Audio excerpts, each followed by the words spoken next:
Watch The Atheist Experience live Sundays at 4:30 p.m. Central. Visit tiny.cc/YTAXP and call into the show at 512-991-9242 or connect to the show online at tiny.cc/callaxp. It's time to get sexy on Secular Sexuality.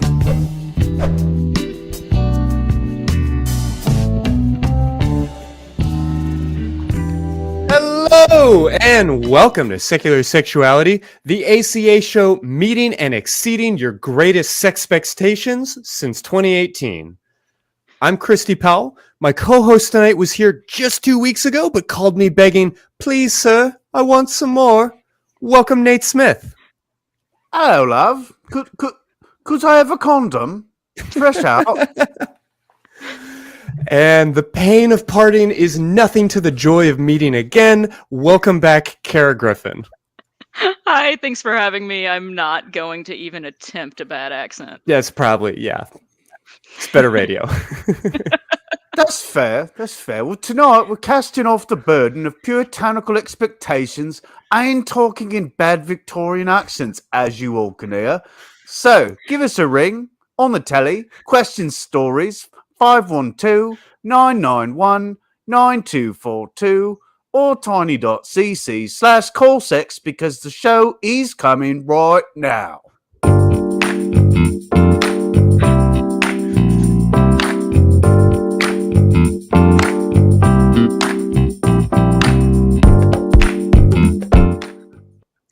Well, let's start this week with what's turning us on this week.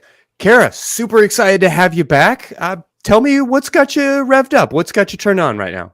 Oh, great question. Thank you. Yeah, and I am glad to be back. Thanks for having me.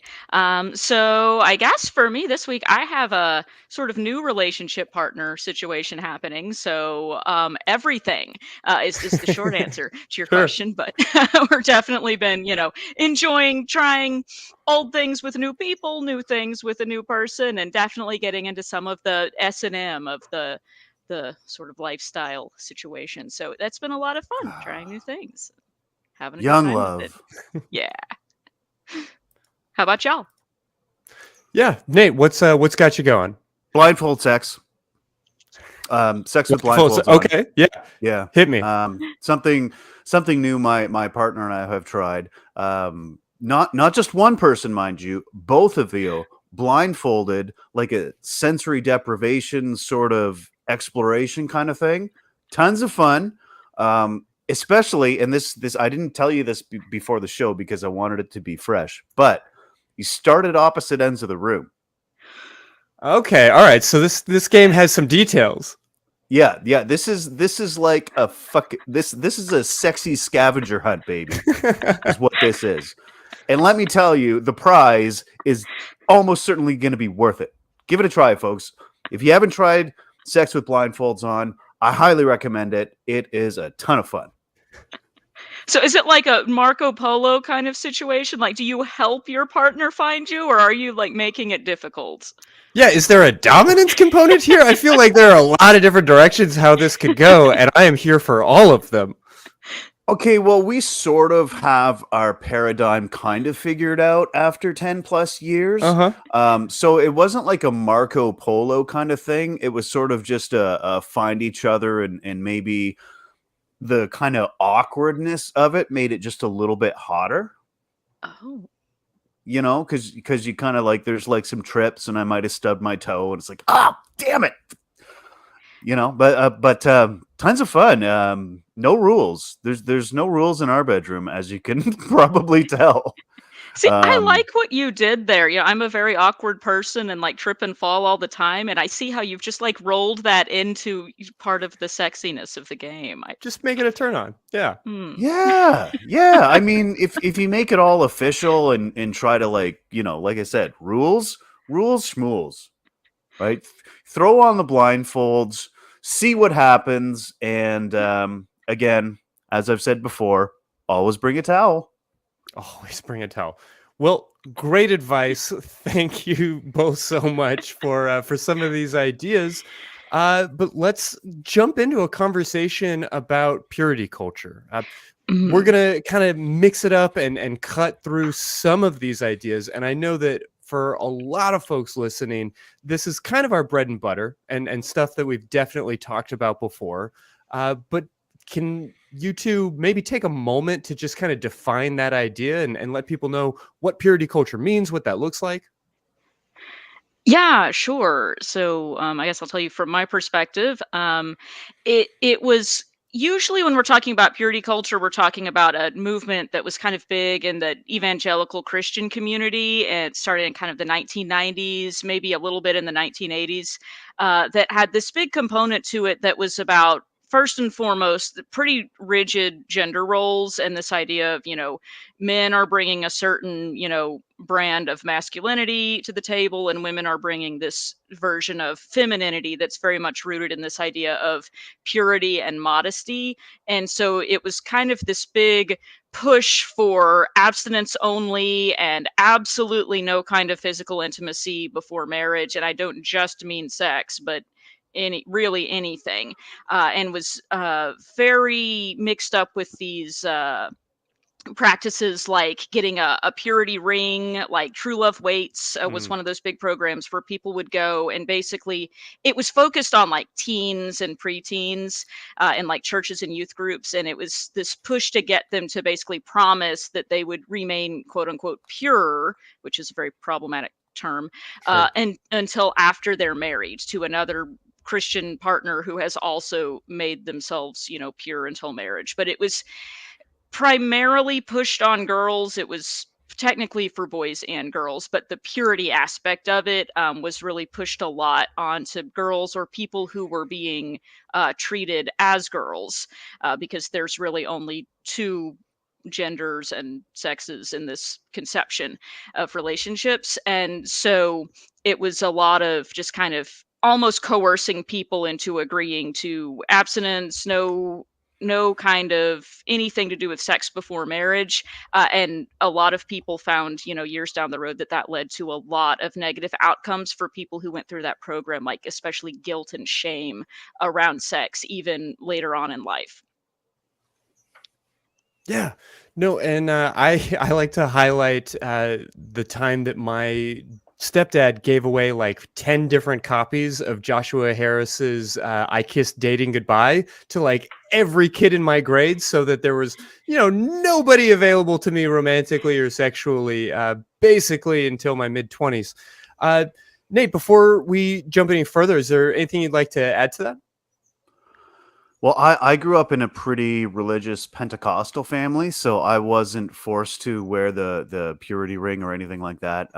Like Kara said, it is really focused on the girls, Mhm. and that's something I think we're going to talk about a lot tonight.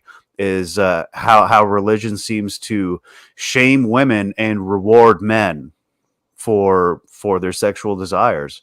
And growing up, definitely not straight, I kind of already had an inkling that this was all kind of just bullshit and made up, and I was already almost an atheist by the time of about 12 or 13, so I kind of wasn't buying it already for entirely separate reasons, to be honest. Hey, you But worked it out a good 10, 12 years earlier than I did, so good on you. well, thank you, but thank you. My basic synopsis of purity culture is: if you read it in the Bible or you heard it in church, it's probably bullshit. Fair enough. Well, so what are some of the like hallmarks or warning signs, I guess, of purity culture thinking in modern life? Because even in strict evangelicalism, a lot of the tenets of these ideas have kind of dropped away. But I mean, there are generations of folks that are still very much carrying those ideals into what is still a remarkably sex negative culture. So, without just saying all bad sex is purity culture, is there a litmus test that you can recommend for how to just notice or be aware of some of that irrational or unhealthy thinking? Yeah, for me, I think you're exactly right, Christy, that a lot of this thinking has sort of carried over even into other parts of our lives and our ideas about sex and relationships that we don't necessarily associate with a particular religious belief, but they have been, I'm going to say, contaminated by Mm, some of these purity culture ideas. Like even this concept of virginity that people have, where, there's this pristine state of, untouched body, which, sometimes people kind of imagine virginity as a sort of a biological or a medical concept, which of course it isn't. It's very right. similar to this concept of purity. And it's the idea that, once you've had any kind of intimacy with another person, especially if you are a female or someone who is, identified as female or assigned female, that now you're dirty, Right. if you have engaged in this activity. And again, feeling that kind of sense of shame, like slut shaming, I would say is a big outgrowth of this. Not that purity culture is the only thing that has ever been involved in slut shaming, but it's certainly a big participant, I think. Yeah, it is hard to be a slut out there, but somebody's got to do it. So, Right, I uh, mean, we're here to yeah. They help. say it's what they say. For me, it's more like it seems like the evolution of the latest scare tactic put forth by those who have a vested interest in the way things have always been. So whether it's like desegregation in the 60s or the satanic panic in the 80s or purity culture in the 90s or gay marriage will ruin the family Mhm. in the aughts, or now it's obviously the trans panic in Texas and Florida with all these awful bills and legislation coming out.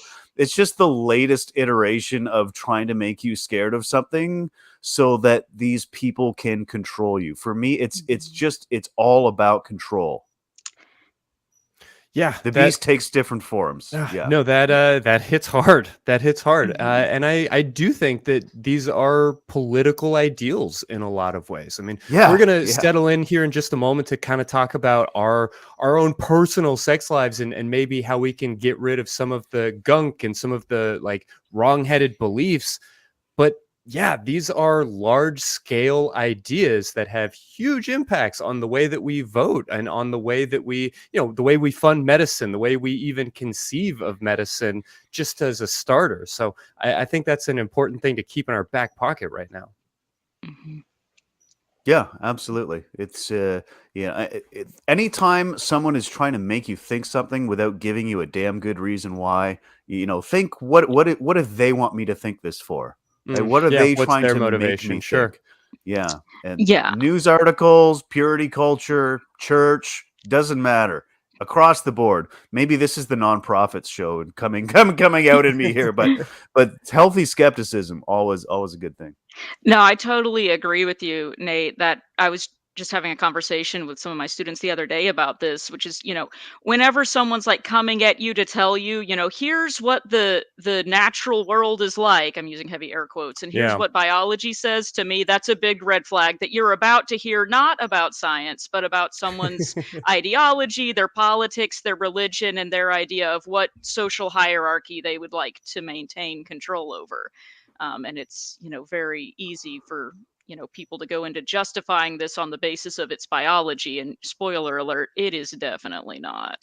Yeah, that might be one of the most pervasive and like easy ways to smell out purity culture is when something is ascribed to biology and then you can readily look across the world and find 57 different cultures that do it completely differently. Right.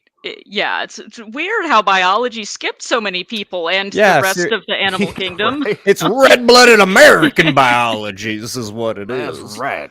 Uh, I almost passed grade 11 biology, damn it, and I'm gonna give you a lesson. There's only two genders. This is what my teacher told me. It was in a book. I read it in the book. Everything in a book is correct, especially this book, the Bible. Yeah, just very much a science text, obviously. Sorry, I promised the crew I wouldn't do any more accents. Last time, I promised. Fair, fair.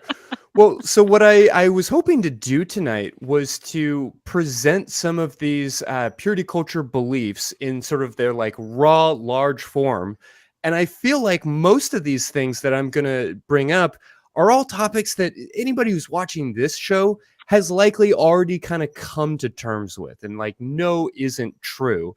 Maybe not. Totally no judgment if you're new here or some of this is a little bit shocking. But what I was hoping is that the two of you could kind of help tease out some of the maybe unnoticed consequences, like some of the little nefarious ways that this sort of thinking like gets into our lives. Make sense? Y'all good to go? Let's give it a roll. All right, let's do it. So the first myth that I wanted to bring up is this idea of men being visual creatures. I've heard every different version of this, that men have like a stronger neural connection to their eyes, whereas women are more verbal, so there's more nerve connections to their ears, or that somehow male sexuality is more thoroughly stimulated by visual. I don't even understand where these ideas necessarily come from. I don't want to get super bogged down in the neuroscience here, but if we're talking about like quick litmus test and myth busting, I can definitely tell you that basically anytime somebody tells you there's a cognitive difference between men and women, or a difference in the way men and women think because of biology, you should really hesitate about the rest of what they're about to say. I bet you it's like the men are hunters, women are caregivers thing. I bet you that's where that comes you can definitely make that Yes. angle, sure. That just dawned on me, and it's like, yes, mighty hunter, you stay with women, protect Kip. I mean, We you go can hunt justify woolly the mammoth." idea however you want to justify the idea, but I think it might not be that well thought out for many, many people. Well, no, I mean, admittedly, that's a really stupid interpretation, and that's probably why it came to my head right away. But Sure. Kara, what have you got there? I have a book that I was just reading the other day, actually, that's talking about exactly what you were discussing, called Paleo Fantasy by Marlene Zook, who is like one of my favorite anthropologists, who does also a feminist critique of bad science. And she definitely does a good takedown of this whole, man the hunter idea about how, humans evolved because men were hunting mammoths. And, I guess women just, by magic started walking on 2 feet, even though they weren't hunting anything. Kind of the whole thing falls apart if you think about it for about 2 or 3 seconds. But it's exactly like you said. People get this idea of what they think the current, relationship or family structure ought to be, and then justify that by saying, oh, well, we must have evolved to be this way. Everyone, throughout the history of all humans has been this way. And It's that's very post hoc, not yeah. it. Yeah. That is a way smarter way of putting what just jumped into my head, Kara. Thank you. No, Thank you so you much said for it that. right. You got it. It's That's brilliant. yeah, it's not. Mm-mm. Yeah, well, No. outside of our understanding or mythologizing of like Paleolithic culture, what are some of the other ways that this men as visual creatures myth shows up as? Oh man, okay, I have to jump in here. Yeah. I just the first thing that I think of is, and this is related to what we were talking about at the beginning too, but this idea of modesty, and how, if men are visual, that means that women are responsible for making sure that they're not being tempted. You can't, in the purity culture world, this would be called, you can't be a stumbling block. And, because women are objects, obviously. Yeah, when you said the phrase stumbling block, some like deeply lodged emotion that I had shoved down 20 years ago all of a sudden was like, oh, right. And then came bursting forth. Yeah, I forgot about that term. Yeah.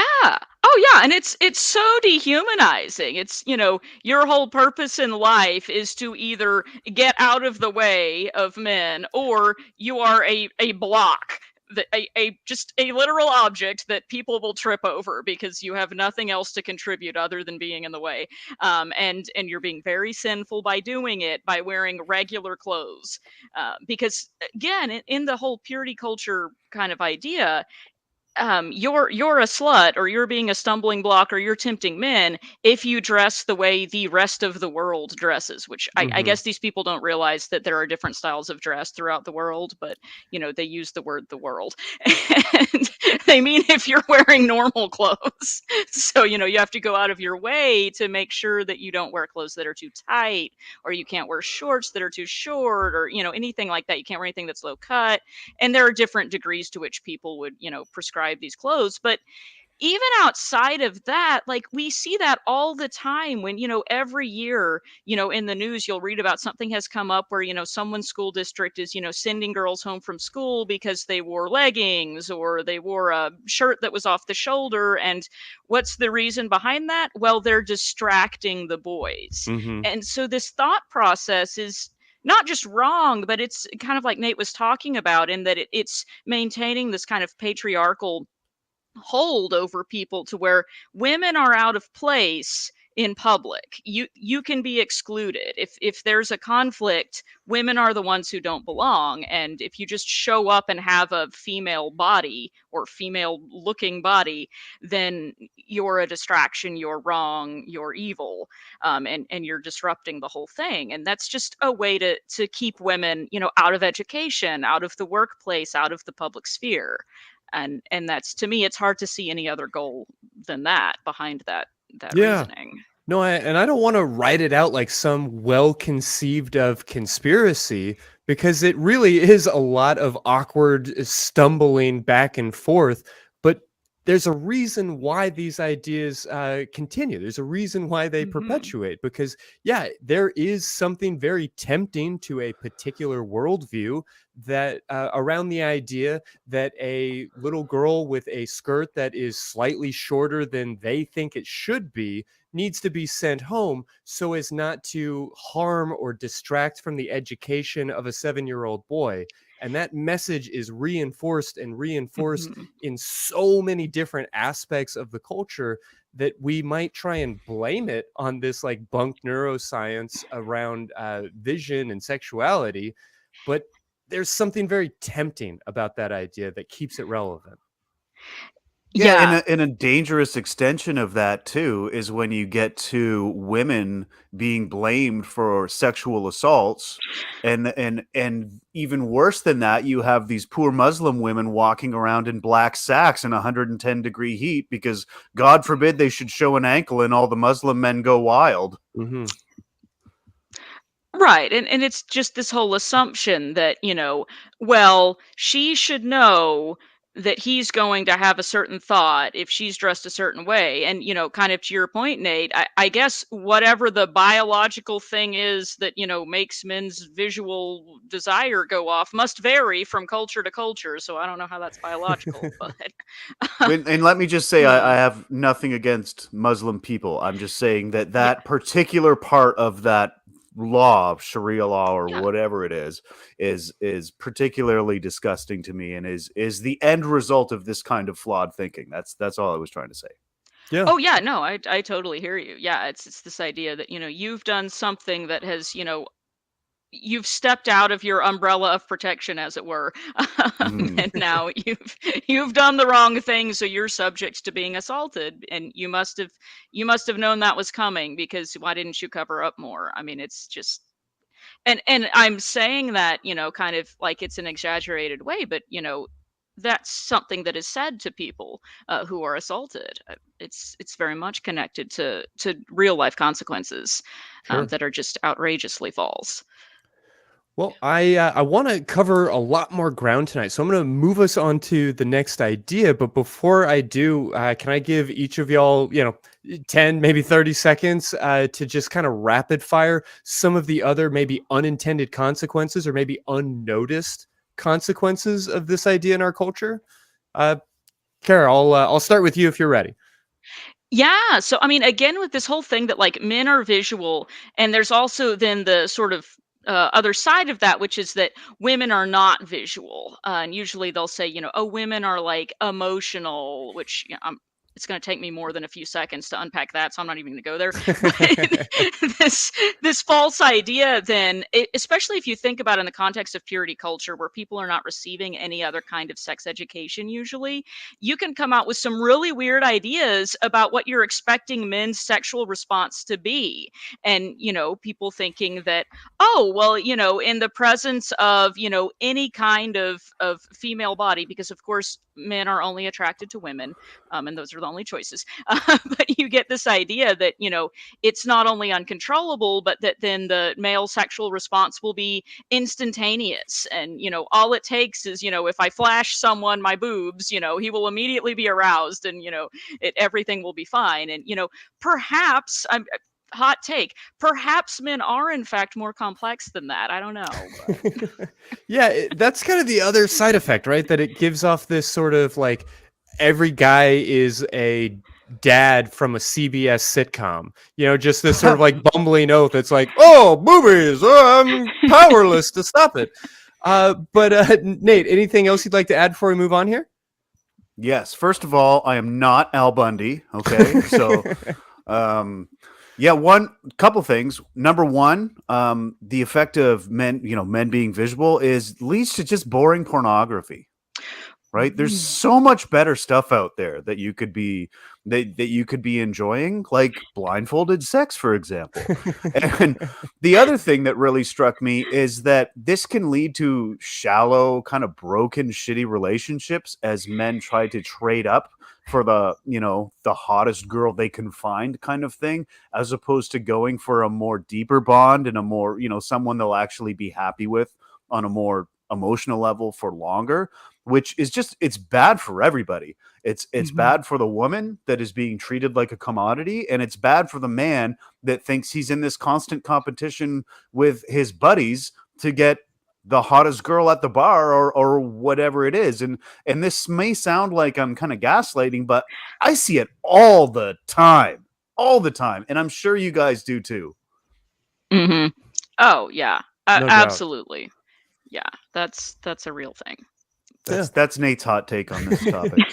Well, the next one I'm going to tee up that I think should be quick and easy is perfect sex is spontaneous, involves a penis in a vagina in a single position until simultaneous orgasm.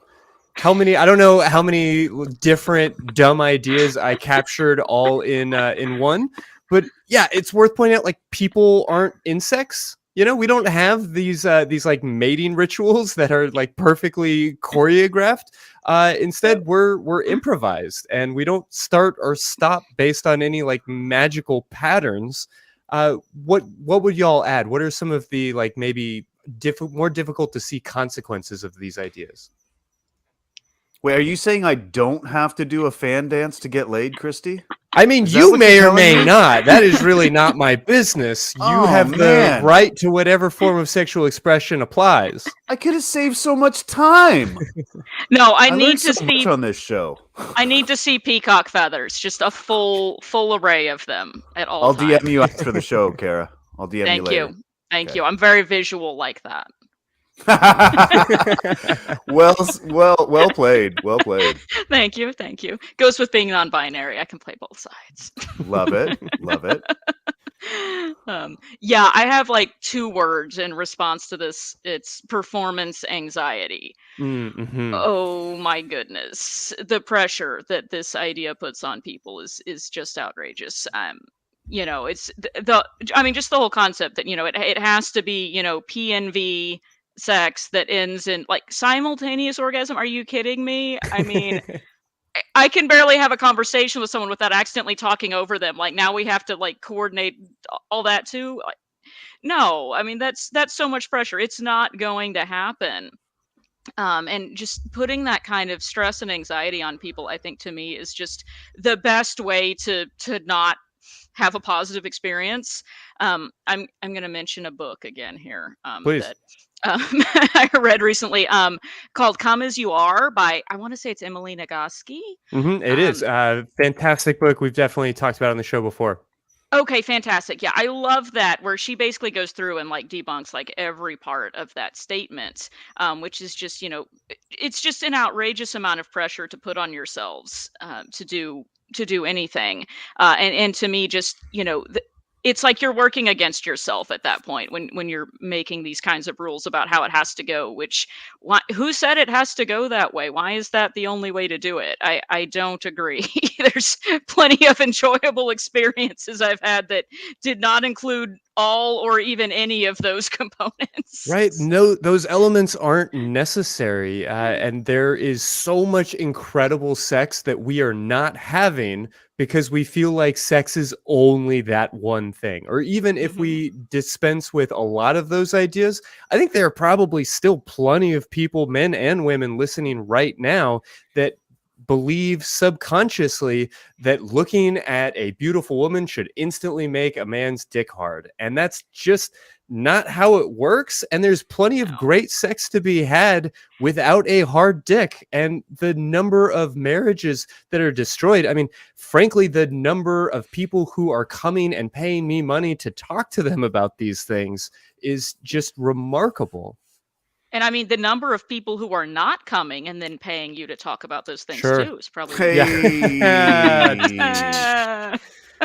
I see what you did there. Yeah. Y'all are seriously stealing from my notes here because the performance anxiety thing, like I've never planned sex myself, but when there was a certain amount of pressure, like it can kind of, and then it just it's and then not, when you start to get nervous about it, it just compounds and compounds. I mean, yeah, like snowballs, Dan Savage and then you're just says, like, well, what if it doesn't work? I mean, it probably will. It usually does, but what if it doesn't? And then I mean, erections are like Tinkerbell. Like you gotta believe in them in order for them to show up. 3 cheers for Christy's erections. Everybody clap for Christy. Yay! This is not the first time I've heard that. Okay, so we've got a lot more to cover here. Rapid fire. Any final thoughts on sort of the pervasiveness or like the little things that come out of this idea of sex needing to be like spontaneous and require an erection and all of it? Yeah, I'll go first. If this whole myth of having to stay in one position, as pro tip for any man who's ever had a problem with premature ejaculation, I never have, obviously never, but changing positions can be a good opportunity to catch your breath, maybe cool things off a little bit, and can possibly make for a longer, more extended, more pleasurable experience for all parties involved. Yeah. That I've makes a lot. Certainly never had that problem though. Yeah, right. No, me. naturally. No. I appreciate Of course not. being Of open course not. about it. There's no blue pills in my medicine cabinet. What are you talking about? I have to go. No, you're red pills only, right? Obviously. No, yeah, that's Drop my mouse.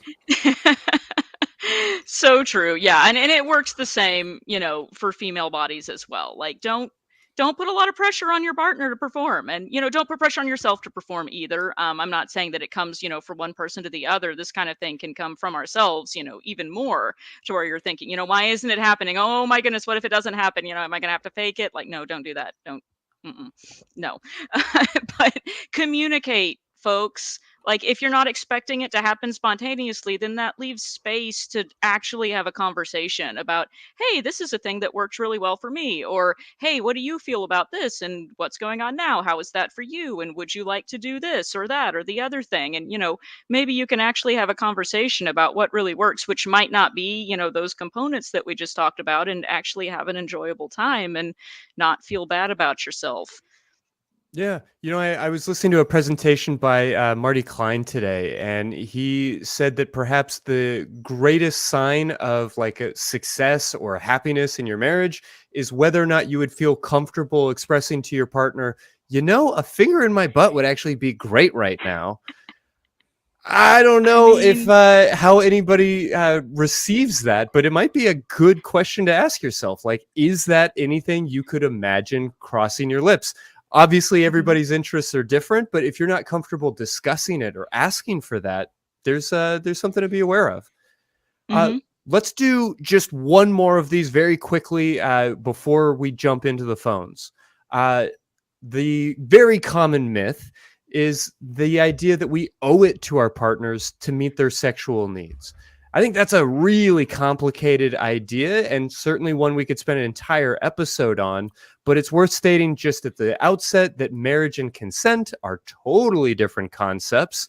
And I would love to hear from both of y'all about some of the ways that very pervasive message shows up in our daily lives. Ooh.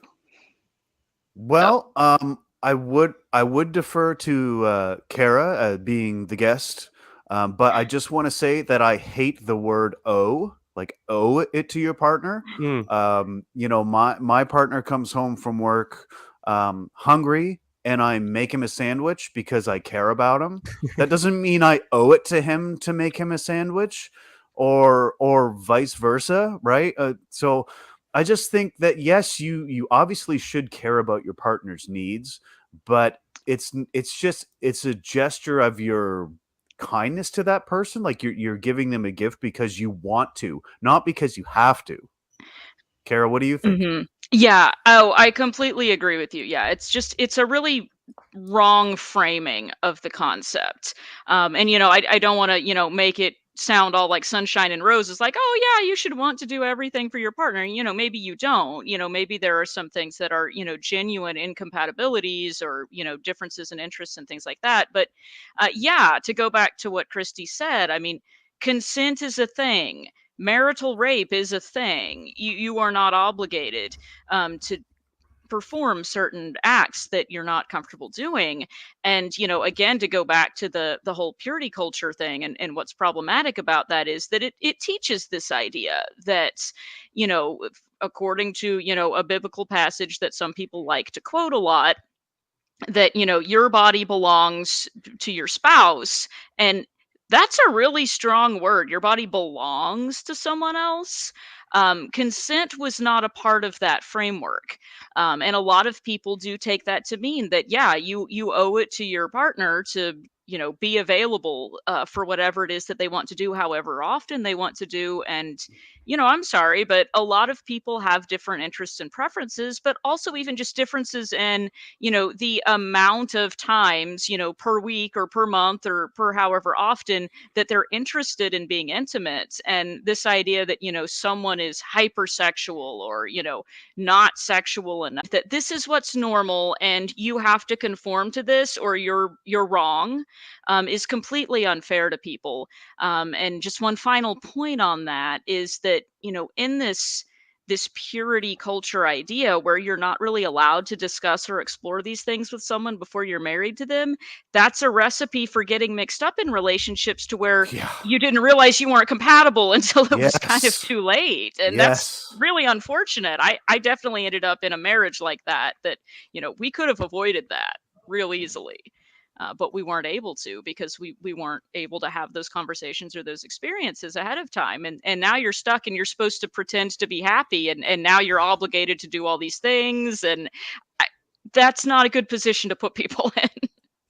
It's pretty childish. We're gonna go to calls, but I do want to just quickly say that I have experienced this myself, being with a partner who is 10 years my junior, and sometimes part of being an adult is not getting what you want all the time, right? Like, fair to say. You can't just stomp your feet and say, "Well, I want a peanut butter sandwich." Yeah, You're welcome to want that, but also be a person.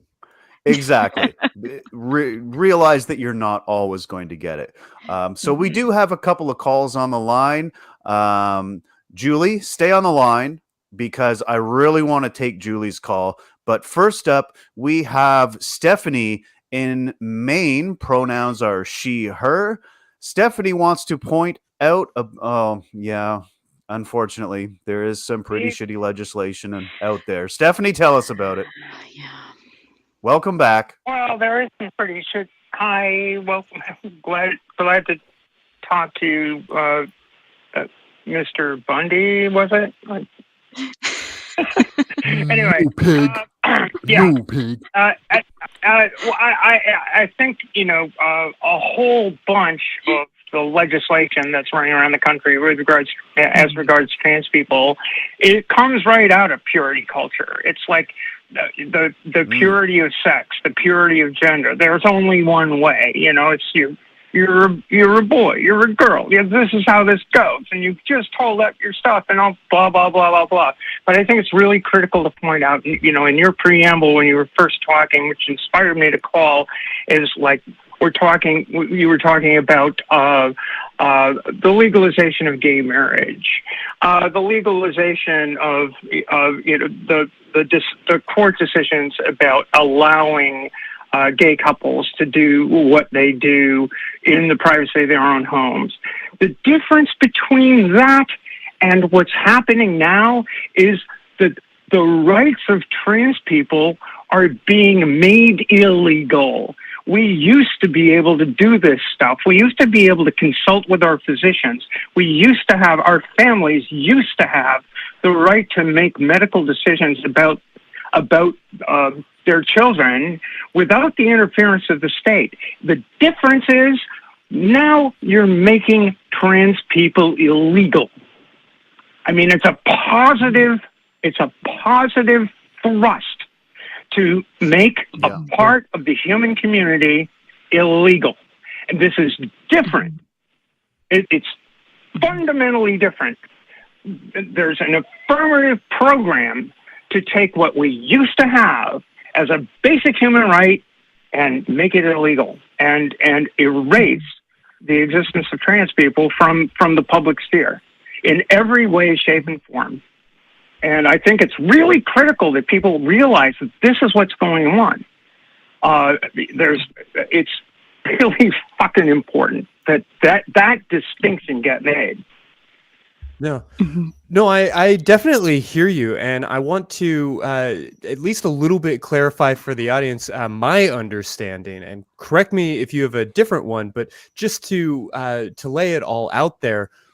What has happened in this past week is effectively that the governor's office directed the attorney general to issue a interpretation of existing laws such that in the future, when people look at the laws that are already on the books, they'll be able to apply them in this particular way. That is a recommendation from the Attorney General's office. It's not a binding definition of those laws. It doesn't add any laws that are already on the books. It just says that the highest lawyer in Texas says this is how we should think about the laws as they're already written. This is the way that we should interpret them. And then the governor went ahead and both doubled down on that interpretation and encouraged state agencies to actively use that interpretation. So it's important to recognize that no new laws have been written, that nothing specifically binding has happened, and that right now that interpretation, the one put forward by the Attorney General, has been stayed by a judge in one specific case and is going to be reviewed more generally sometime this week coming up. Does any of that contradict the way that y'all understand it? I would like to add one piece to that does. too. Totally does. Yeah. Mm. It contradicts it in that a woman who worked for child, but specifically what Greg Abbott did was order Child Protective Services to investigate caring parents of trans children for child abuse. And in fact, the lawsuit that Chase Strangio and the ACLU brought was in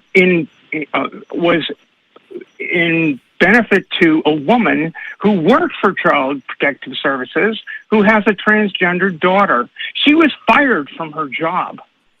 She was put on leave from her job, and Child Protective Services in Texas showed up at their home and demanded their medical records. It's far more egregious. That's the focus of the lawsuit, and that's what the judge stayed. Right, but what I am pointing out and wanting to really clarify for the audience isn't that this isn't a disgusting thing, but how it's operating and what's actually gone into effect. I just want to be mindful about pointing out that there hasn't been any new laws written. Is that a fair assessment? The new, no, it's not, because in the new law that was written and was passed in I believe December of last year, basically was the thrust of the legislative bill was banning trans children from receiving medical care. Same thing happened in Arkansas. Same thing just passed today in Arkansas. I mean, this is not. I'm sorry. I don't want anyone to underestimate the fucking the thrust that trans people are under all across the country. God bless the President of the United States and the Department of Health and Human Services, which just yesterday evening issued a statement saying, we're not going to let this happen. There is such a thing as HIPAA. There are such things as protection for these people, and we're going to put the full force of the federal government behind making sure that states can't do this. But you cannot underestimate the scope, the nature of the legal assault on trans people across this country in over half the states. So, I mean, Christy, God bless you for trying to, for it sounded to me like you're kind of soft-soaping this stuff. But for trans people, I think we're saying the same thing in slightly different ways. I'm just trying to be very specific about what's going on in the last week with this specific action by the governor's office. It is not at all to suggest that there aren't terrible things happening both here in the state of Texas and nationwide with regards to trans rights. But Kara, please jump in here. If y'all wouldn't mind me jumping in real quick, I do want to kind of validate what both of y'all are saying there, which is yes, it's true that this was kind of the Kim Paxton, or who, I don't know if we're allowed to say politicians' names on the show, but yes, we are. I mean, yeah, he is the state's attorney general. There's no hiding that. Yeah, that was sort of a reinterpretation of an existing law. But yes, to be fair, no new law has been passed, but the governor did go ahead with directing state agencies to investigate people retroactively, as if it were child abuse, for people who had sought medical care for their trans children prior to this decision being made.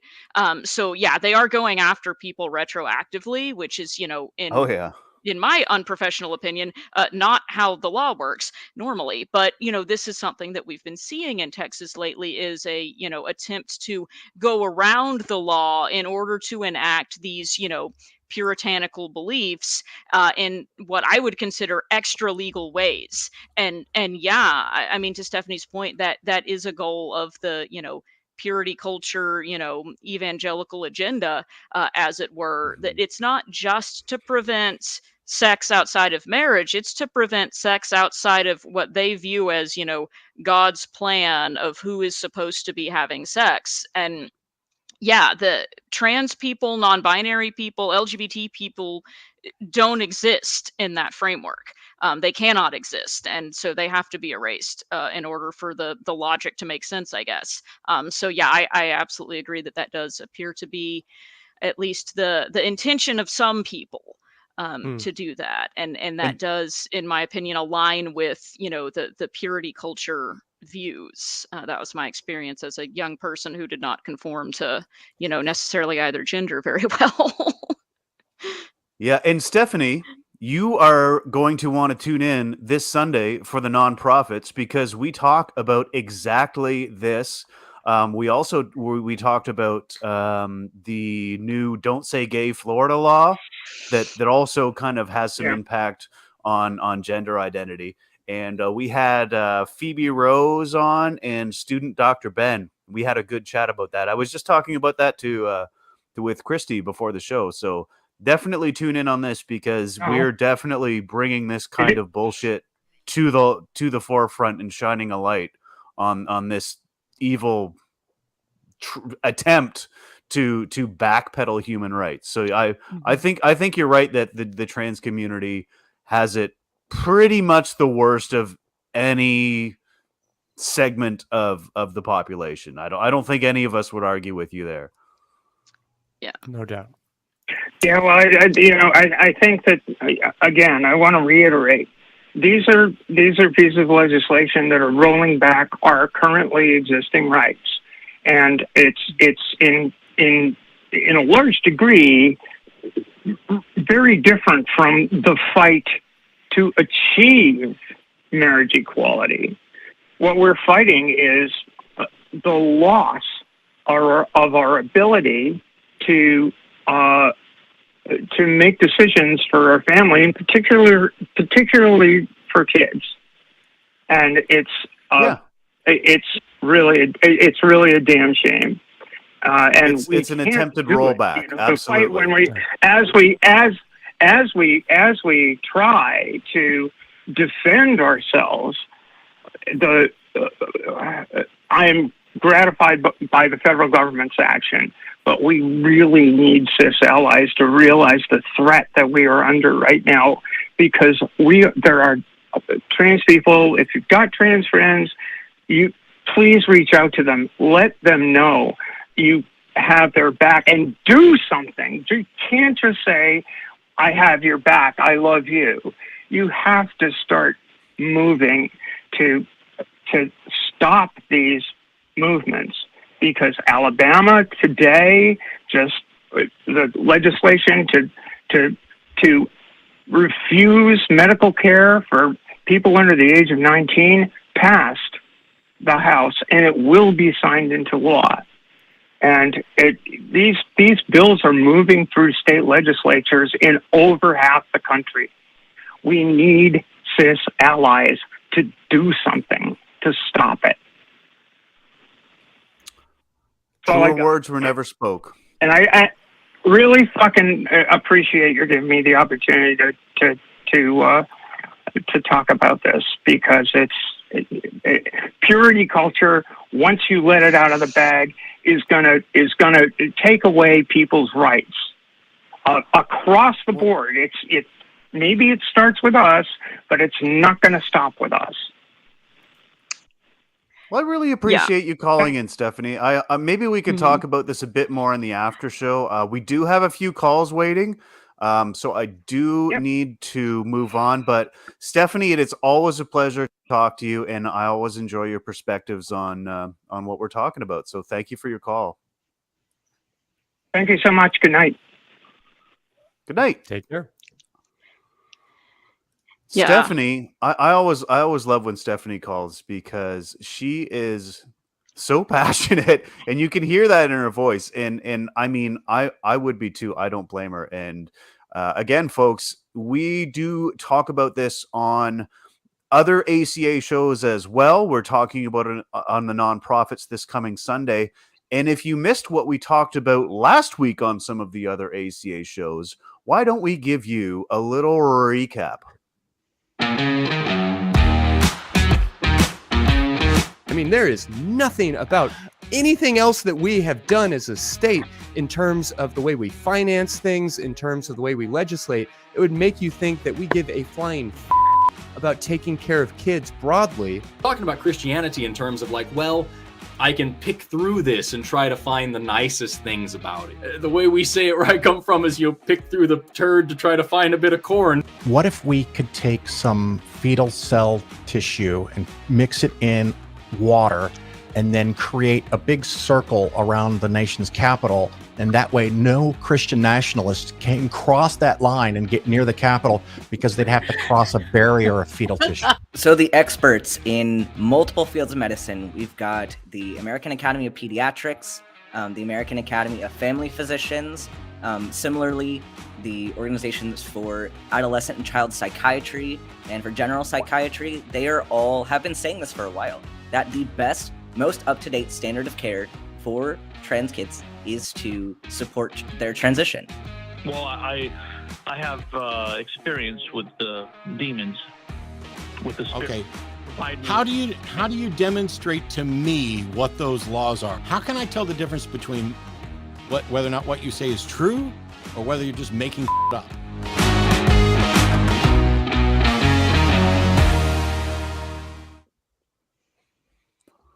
Student Dr. Ben. Dropping the Making a- hammer. Really Right? concise. I appreciated that. Awesome. All right. We have calls. Oh my goodness, we have calls. Julie has been waiting for quite some time. Julie, thank you for your patience. Julie from Massachusetts, pronouns are she, her, wanting to talk about the double standard of men making dirty jokes, and it's funny, but when women do it, maybe not so much. Julie, yes. What have you got for us? Thank you for your patience. You're on the air.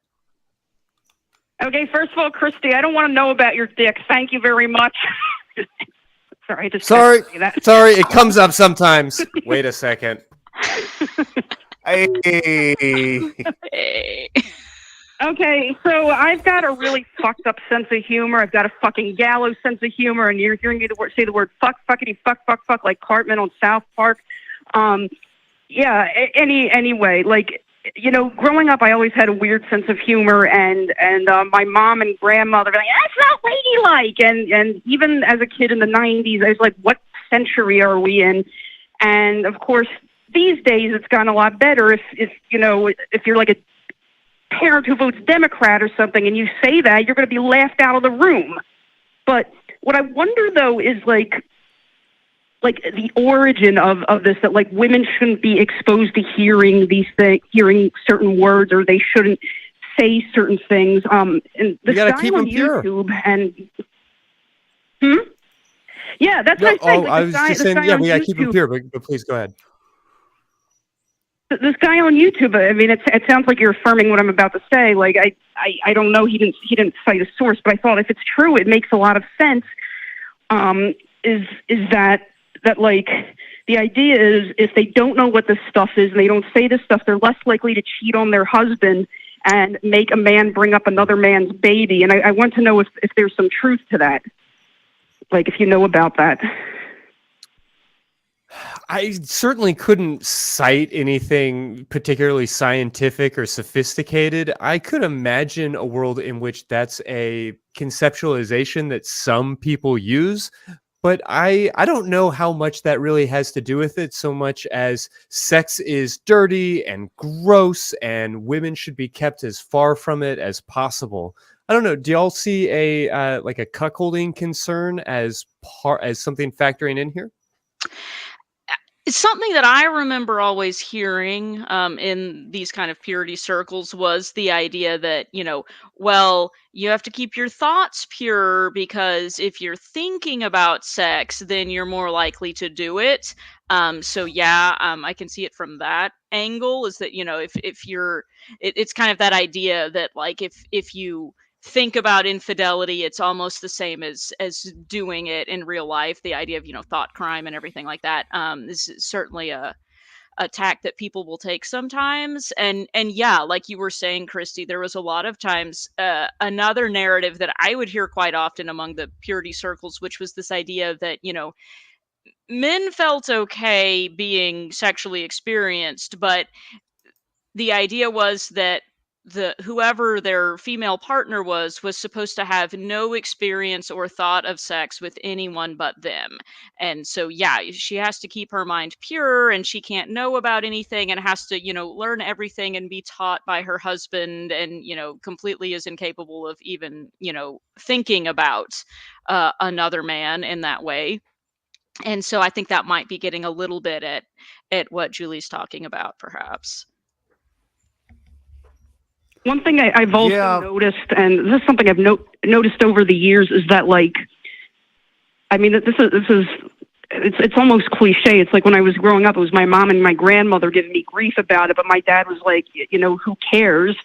Or not necessarily who cares, but it wasn't like, well, you were a girl, you shouldn't say that. It would be like, come on, fart jokes are for 5-year-olds or something, and it would be like, I think there's an argument to be made based. Like, okay, is that developmentally appropriate or whatever? But he never, or almost never, brought in the gender thing, and he agreed with me. And I think it's kind of like the way men call each other homophobic slurs. They're not getting that from women; they're getting that from other men. It's like these rules, or my guess is that these rules came from men, but women seem to be the ones that enforce them more. At least in my experience, like. And one thing I say to people is that, you know, we hear all these people saying, well, how come women can't lean in and ask for a raise, and, you know, they don't feel they can do that. And it's like, well, wait a second. If they feel they can't even make a fart joke when they're 10, why the fuck should they feel like they can lean in or do something else that is like out of the realm of certain gender boundaries? And it's kind of like the line is being drawn so arbitrarily. And I think it's all part of a bigger picture. Yeah, and again, blamed on genetics, blamed on biology, blamed on these immutable things, when in reality, they're very cultural. They don't have any magical authority. And, you know, it's natural that a lot of our society is arbitrary. But when certain actors try to claim not just a moral high ground, but like a biological imperative, it locks in some of these ideas and takes away our ability to like push back or to play with them at all.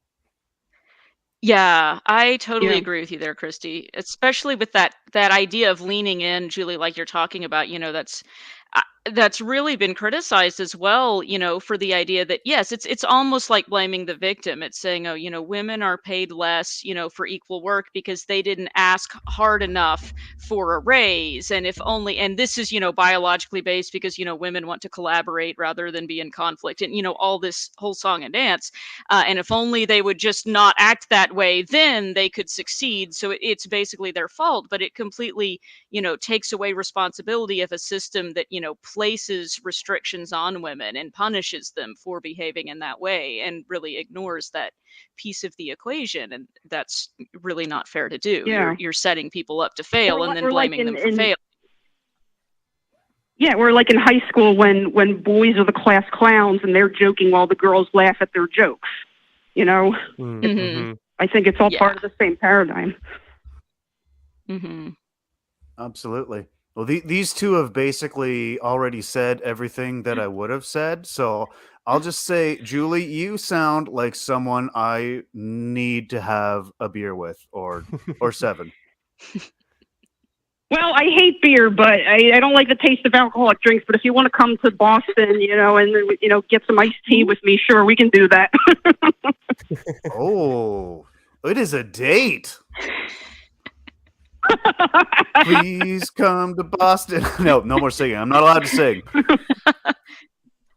But you're not allowed to sing or do accents? Ooh, this is getting tricky. Yeah, I know. It's like all of the fun things in my life I'm not allowed to do. And I blame purity culture. Yeah, as you should.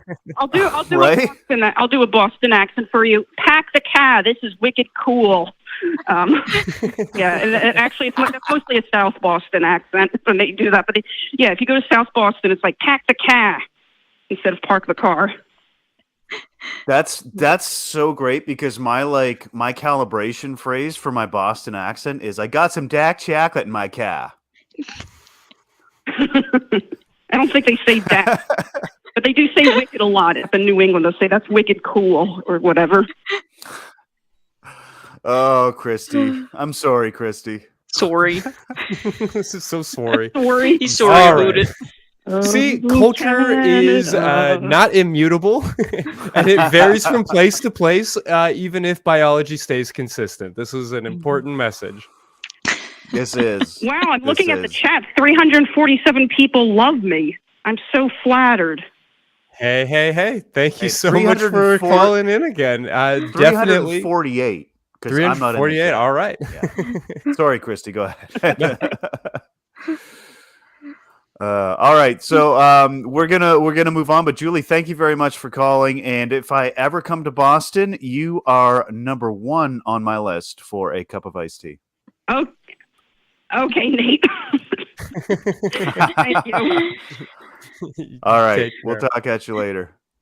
All right, so we have got we had a couple of more callers, but Christy, are we going to take another one, or are we going to go we've back? Got a few more, but I'll tell you what, let's very quickly cut through some of these ideas, because some of this, you know, I know a lot of it is repeat for folks who are sort of familiar with sex positivity movement and are familiar with the show, but a lot of this is stuff that, man, I so desperately wish somebody had shared with me early on in my journey. And a lot of it still, even after I've rejected it, I notice it popping up in my daily life in all these little ways without even realizing it. So moving fairly quickly, I want to point out the idea that we often believe, kind of as Julie was saying, that women either don't like sex or are less likely to enjoy it, are less likely to be interested in kinky or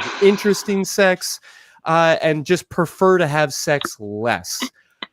I'll tell you, as a therapist, when couples come to me, there are so many women that are wanting more sex than they're getting from their male partners.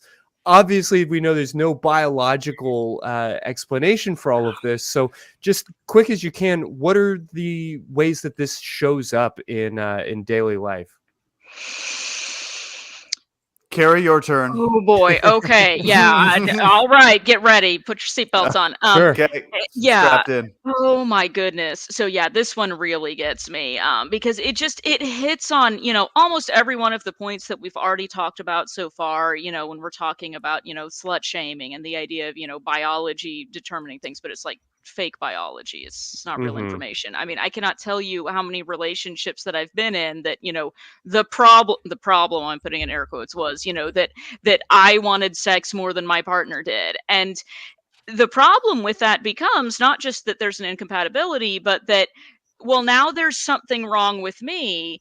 And if they're a male, there's something wrong with them too now, because now they're not being appropriately masculine. I'm not being appropriately feminine, which, I'm upfront about. I have never been and am not going to be.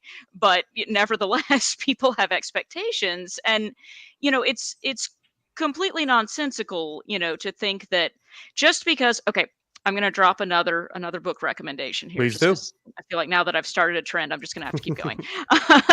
There's this book that I really love by a biological anthropologist or physical anthropologist named Augustine Fuentes called Race, Monogamy, and Other Lies They Told You, which I highly recommend.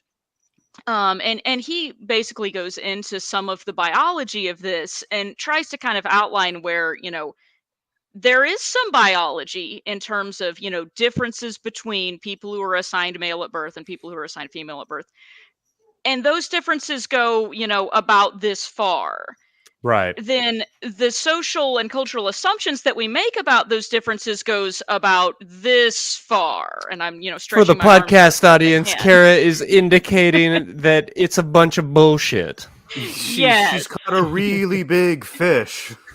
Yes, I have caught a really big fish, and I'm putting that picture on my Bumble profile because that's apparently what you're supposed to do. Called out.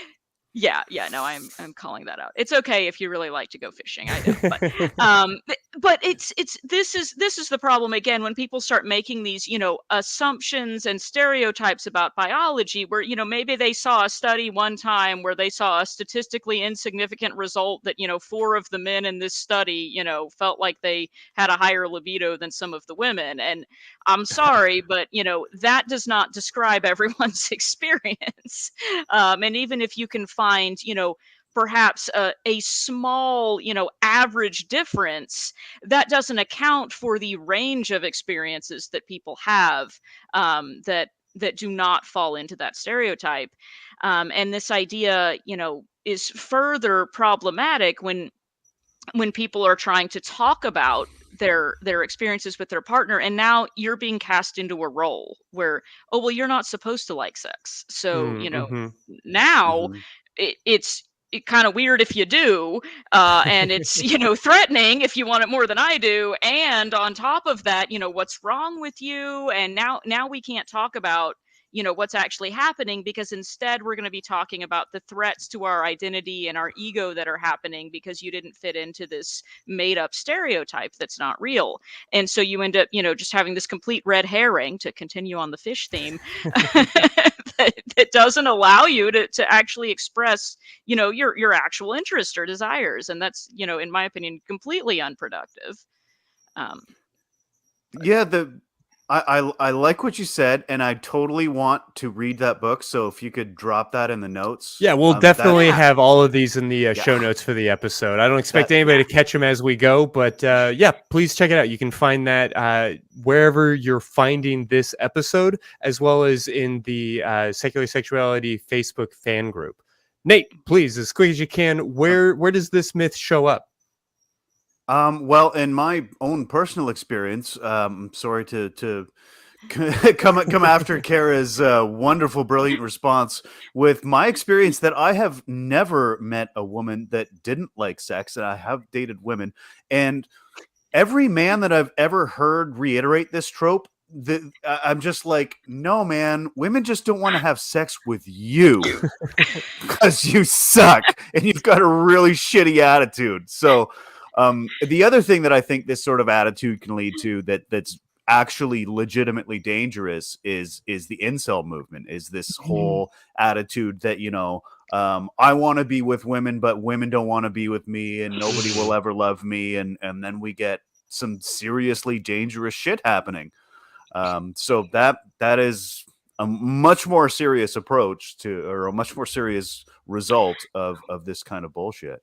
Yeah, and I just want to also spare a thought for the perfectly healthy, wonderful man in a relationship with a woman who now feels like there's something wrong with him because he doesn't want to have sex twice as much as his wife does, and then feels like he is letting her down. He's not enough of a man, and then that's going to lead to quote unquote performance issues, which then start to compound.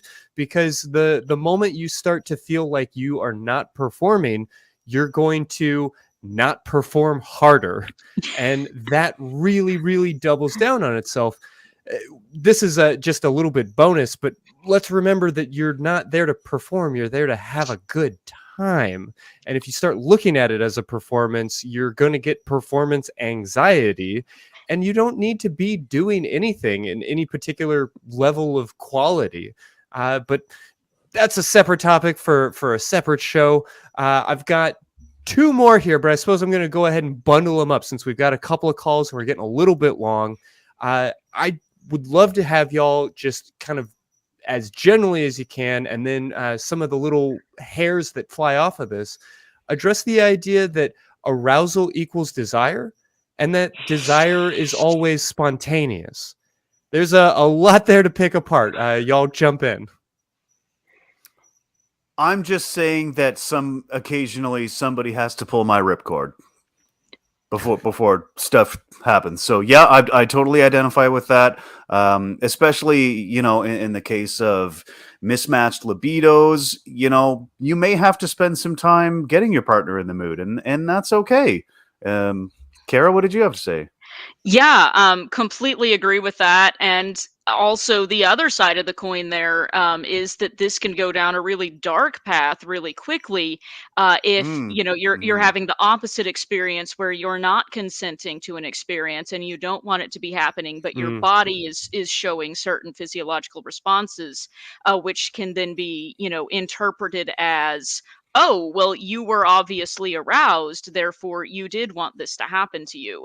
And that's a part of rape culture. And if we're again, to tie it back to purity culture again, that's something that people are basically taught, that you have to be in control of your body at all times, and you are responsible for the responses that your body might produce in someone else. And there's very much this emphasis on you must control what your body does, and if it does something that's quote unquote wrong, you're sinning, and you have somehow participated in this act that maybe you didn't actually consent to have happen to you. And that can be really, really damaging for people who may have experienced some kind of sexual assault or non-consensual encounter, and then feel like that either their feelings about it are invalid, or that they are somehow guilty for having made that happen, or not resisted in the right way, or that deep down they really wanted it, and that's not true. It doesn't have to necessarily be the case that what you're thinking in your head and wanting and desiring and saying out of your mouth, or not even saying out of your mouth, has to match what your body is necessarily doing at that moment. So Yeah, PSA. and this shows up in one of the strangest ways. I want to be really mindful in the way that I share this, but typically when clients come to me to work out an issue, there's no set number of sessions or anything else. Sometimes it'll be just 2 or 3 appointments. Sometimes it'll be perhaps even 2 or 3 years, depending on what we're working through. But on many, many different occasions, I have had clients come to me and I have shared with them the simple fact that just because you got an erection while viewing something doesn't actually mean that you want that thing. You may or may not want that thing, but the presence or lack of presence of an erection does not equate to whether or not you approve of the images that you saw on some shady website late at night. And oftentimes we won't even get past the consultation. There will be this sense of relief, like, oh, really? Like that's true? And I'll, point them towards all the right books. And that's kind of problem solved oftentimes, because we can become incredibly terrified of what our body is doing, quote, against our will.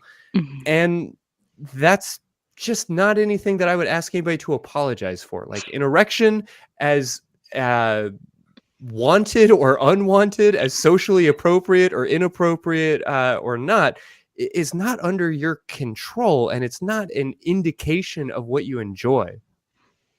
Sorry, I just really felt like I need to jump in with that one. No, yeah. You're just too good at your own job. Yeah, no, pricing myself out. What can I say? Well, there's so much more that I wanted to get into here. We definitely bit off quite a lot tonight, but I think it was important to jump back to the phones. We're going to have a little bit more time to wrap up at the end, but I know I threw a lot rapid fire at y'all. So before Nate does jump back to the phones, is there anything else that you wanted to mention here? Kara? No, I don't have any more book recommendations right off the top of my head, Sure. but let me think about it for a minute and I'll get back to you with some. Yeah. All right. Well, yeah, let's do it. Nate, who do you have for us? I've got Hollis on the line, who's been waiting for some time. So Hollis, I again appreciate your patience. Calling in from New Jersey. Pronouns are he, him, and wanted to talk about purity culture and sexual orientation. Oh, near and dear to my heart. Hollis, what's up? You're on live. Hi, how you doing? Doing well. Yeah. Well, I'm in Atlanta. I'm from New Jersey. I'm currently living in Atlanta, but that's all right. Anyway, thanks for taking my call. Yeah, I've been out of the church now for about 5 years, but every now and then I get that little twinge of that kind of flashback of purity culture, especially when it comes to like same-sex couples. I see on television, or when I look at certain websites, and it's just irritating. And I'm assuming that because I was in the church for 37 years, I'm assuming that this is just a time thing where when enough time passes, it won't be as much of an issue. Is that a good way to look at it? Yeah, for sure. Christy, you go first. Yeah, I feel like y'all have a lot more to say here, but I just want to jump in with a very quick bit of neuroscience. I don't mean to oversimplify all of the neuroscience in existence, but if you wanted to, you might say that we understand that what you practice, you get good at. If you spend a lot of time thinking about a particular thing, you are myelinating those nerves. You are increasing the strength of that thought in the way that it is expressed in your brain. And the opposite is also true. When you don't do something, you become less good at it. You start to see degradation in those nerve cells. And as you focus on different things, those things will fade. The previous things will fade away. So all time does heal all wounds, a lot of these wounds you may carry in some form or fashion for much of your life. And certainly there is opportunity to sort of reprocess some of those experiences. And working with a therapist or finding some other form of support can be very helpful in getting through some of the distress here. But if you spent years and years and years of your life, every single time somebody sneezed, feeling like you needed to instantly prevent their soul from leaving their body, then that's going to become a reflex that is a habit that dies hard. For sure. Okay. Hollis, have you ever ate a handful of crickets? No. I've been that hungry. Me either. Have you ever seen anyone eat a steak? Oh, yes. Me too. I like steak. I don't really like crickets, but in a way, it's just a different kind of food, right? Like in certain cultures, people eat dogs. Over here, people don't eat dogs. But just because it's different and it's something that you're not used to doesn't mean it's inherently gross or inherently wrong. It's just something different. So, whether it's a handful of crickets or anal sex, different doesn't mean bad. Okay. Kara, what did you have to add? Yeah, no, actually, I really like where you're going with that, Nate. I completely agree that a lot of times we kind of our brains get just kind of, I'm gonna say, infected by, some of these ideas that we're brought up learning about, oh, this is a normal and okay thing to do versus these other things are abnormal, they're unnatural, you can't do them. And, that's of course not true. But nevertheless, if you heard that your whole life, you're walking around with that baggage or that wound, like Christy was saying. And, for me, something that, really helped a lot was learning about how actually there are people that have a whole lot of different ideas about what is normal and what is natural, because that's, with sex is like food. It's a biological drive that we all have, but we don't all do it the same way. Like I like ketchup on my French fries. Some people really think only mayo goes on French fries. Those people are not biologically wrong. They just do French Just fries morally different. and socially wrong. Right. It's an ethical issue. Yeah. It's more about moral philosophy than anything Almost else. like preference. Yes, it's a preference. And it's also, what you grow up seeing and doing, like what Nate was saying, seems normal to you. But that doesn't mean that there's something wrong with someone who grew up doing it a different way or thought of doing something a different way.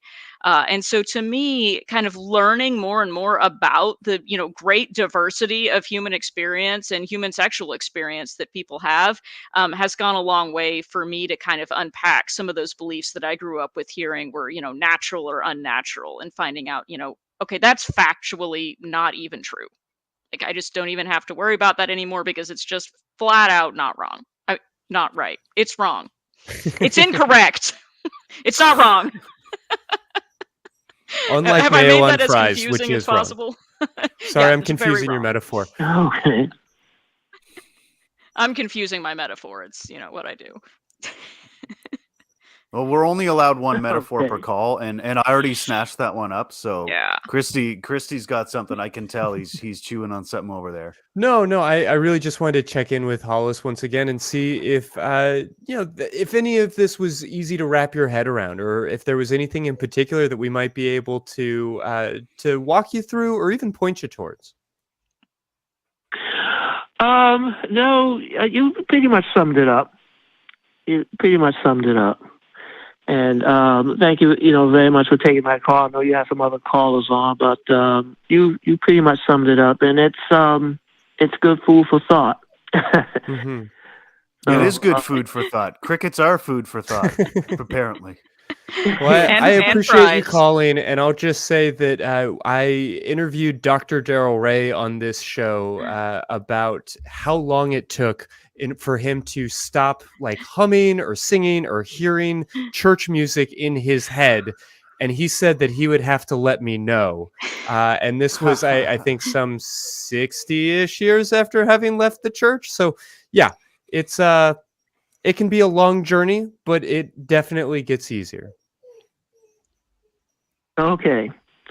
Well, thanks again, and I'll definitely try to tune in next week. Hey, well, thank you so much. And take care. Awesome. Thanks for calling, Hollis. Yeah, so we've been covering a lot of ground tonight.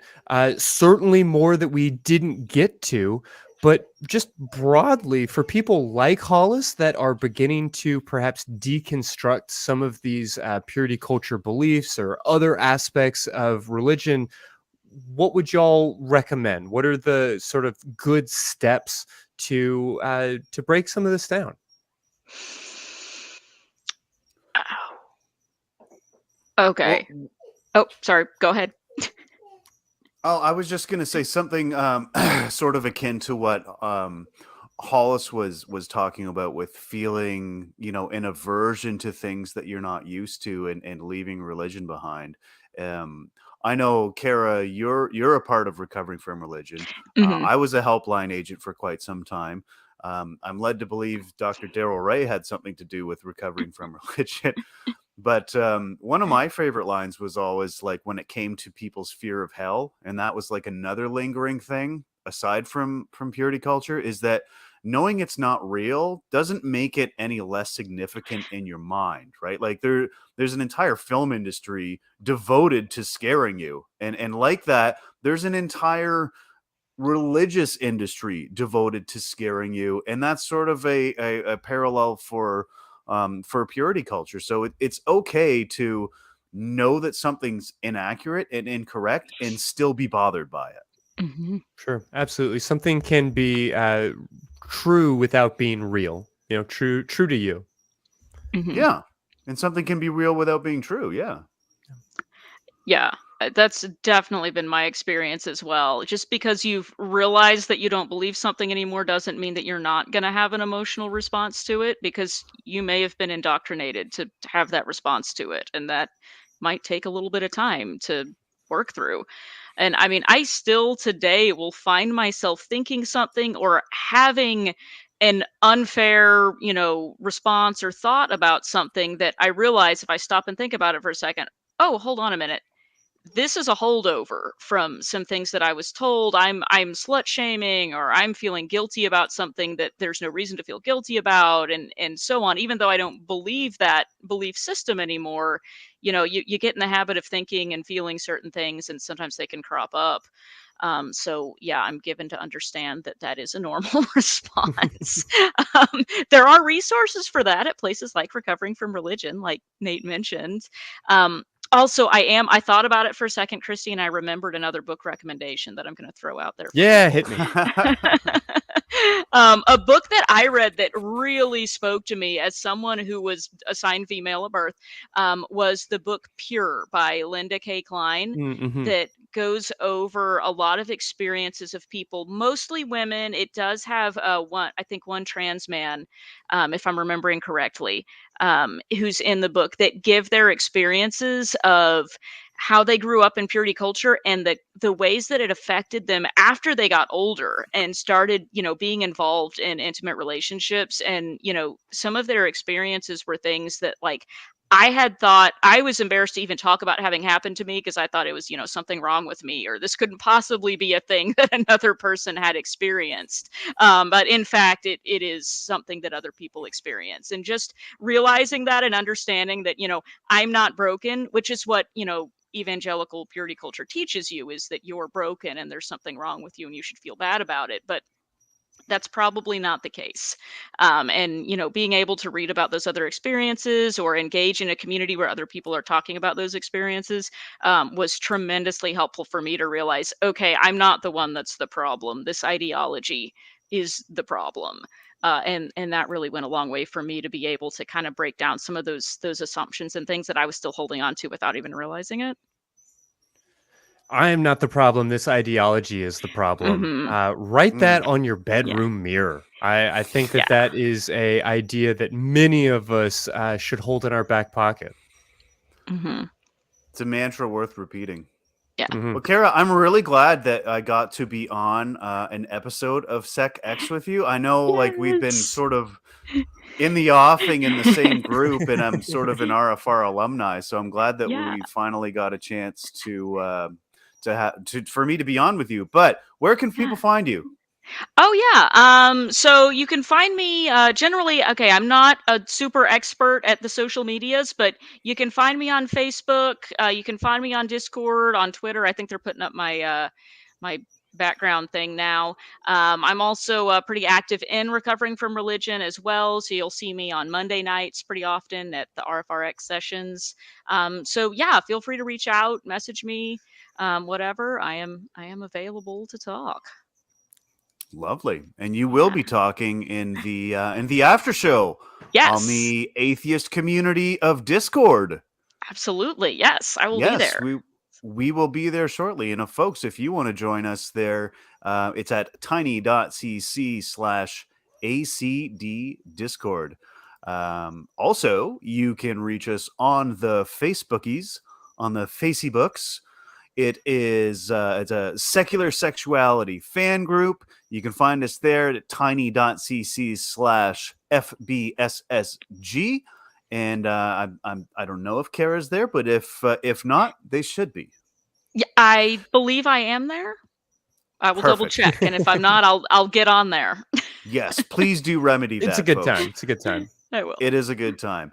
Also, you can get into the other content that the Atheist Community of Austin produces. We were talking about the other show, The Nonprofits, and you can hear all of that stuff in audio only content at tiny.cc/AEN podcasts. Great variety of stuff, whether you like hearing Matt berate theists, or whether you like Christy's dulcet tones, or Kenneth and Mike chatting philosophy. We've got something for everybody, so check it out. We've also got some Secular Sexuality merch. We have merch. We have t-shirts. We have mugs. We have pillows. They're very soft and fluffy. You can use them in whatever way you like. We won't judge you. tiny.cc/merch ACA. And also, I would be remiss if I did not give the folks who do all the work behind the scenes so that folks like us can sit up here shooting the breeze. Oh, look at those beautiful crew. Look at them all. Look at them all. All equally beautiful in their own way. Some more than others, I'm led to believe. I shouldn't have said that. Oh, cat's out of the bag. But thank you, crew, for all you do. Final thoughts? Yeah. We'd like to leave the audience with tonight. For me, put on your blindfold, use your best accent, and open up some mayonnaise. I'm sorry if Katie Montgomery's watching this show, but you know. Oof. Kara, final thoughts? Yeah, I mean, I'm on team catch up over here, but you know, I'm always playing catch up, so that happens. It's okay. I feel like you're both on team ketchup. I feel like I'm the only one on team mayo here, and I feel will attacked. put almost anything on a French fry, but plain mayonnaise. Like, you got to at least do the Thousand Island thing. Hellman's. Have you tried Hellman's? But with that, yes, please put on your blindfold, use your best accent, open up some mayonnaise, and give yourself a big old orgasm. Or, better yet, give somebody else one.